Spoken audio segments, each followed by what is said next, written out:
গণ অভ্যুত্থানে এই খুনি হাসিনার পতন হয়েছে এবং পলায়ন হয়েছে বন্ধুরা।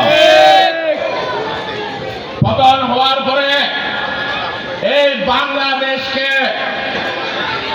নতুন ভাবে মেরামত করার জন্য জাতীয়তাবাদী দলের কাণ্ডারি আগামী দিনের রাষ্ট্রনায়ক জনাব তারেক রহমান ৩১ দফা দিয়ে বাংলাদেশের মানুষের ভাগ্য পরিবর্তন করার জন্য শ্রমিকের, কৃষকের, সর্বস্তরের মানুষের যখন ভাগ্য পরিবর্তন করার জন্য ৩১ দফা দিয়ে যখন হাজির হয়েছেন, আমাদের তারেক জিয়া বলেছিলেন গণ অভ্যুত্থানের পরে যারা বিগত ১৫ বছর খুনি হাসিনার বিরুদ্ধে আন্দোলন সংগ্রামে জাতীয়তাবাদী পরিবার সহ যারা ছিলেন তাদেরকে নিয়ে এই বাংলাদেশে একটা সরকার গঠন করবে বন্ধুরা।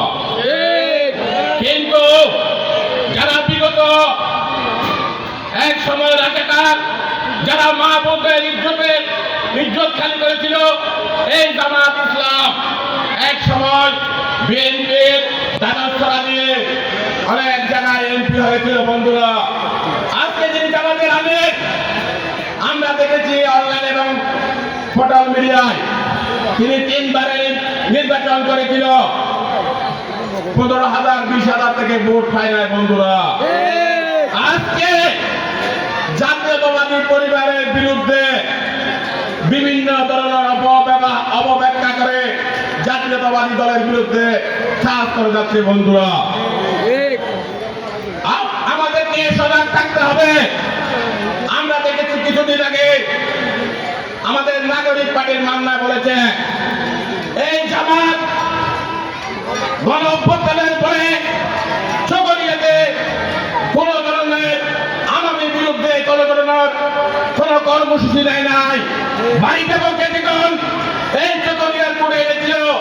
আজকে আমাদের সহযোগিতা এনামুল হক সাহেব, মোবারক ভাইয়ের নেতৃত্বে আমরা রাজপথে এই বাড়ি যাবের বিরুদ্ধে আমরা ফাঁসির দাবিতে যখন আমরা রাজপথে করেছিলাম, এই আমাদের কোন ধরনের লোক এই আন্দোলন সংগ্রামে ছিল না বন্ধুরা।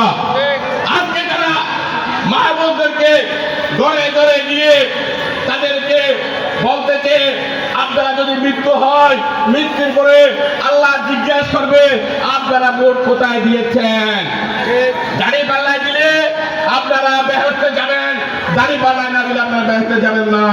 তারা মানুষকে, মা বোনদেরকে বিভ্রান্ত করতেছে। আমাদের যেহেতু আজকে এই সম্মেলনে বলতে চাই, আমাদের যিনি নেতা আজকে এই যেখানে ঢাকার মধ্যে আমাদের প্রিয় নেতা সালাউদ্দিন ভাই এই দেশকে সংস্কার করার জন্য যখন যেখানে বসেছিল, সেই সারা বাংলাদেশের মধ্যে মেধাবী এবং সালাউদ্দিন ভাই যে গুণাগুণ সারা বাংলাদেশ বিশ্ব দেখেছে বন্ধুরা। আজকে আমরা তাদের কর্মী, আমাদের নেতা কর্মী।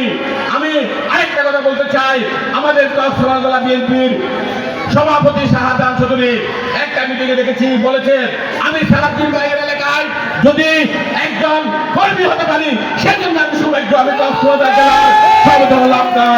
তাই আজকে আমাদের প্রিয় নেতা সালাউদ্দিন ভাইকে আমাদেরকে বিজয়ী করতে হবে।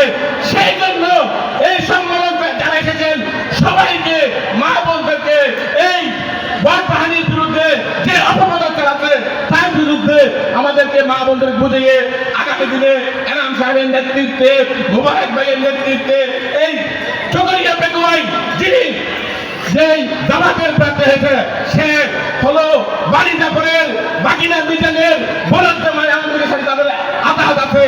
এই জামাতের প্রার্থীকে জামাতের করার আমাদেরকে সবাইকে কাজ করার, ঐক্যবদ্ধ থাকার আহ্বান জানিয়ে আমার বক্তব্য শেষ করলাম। আসসালামু আলাইকুম।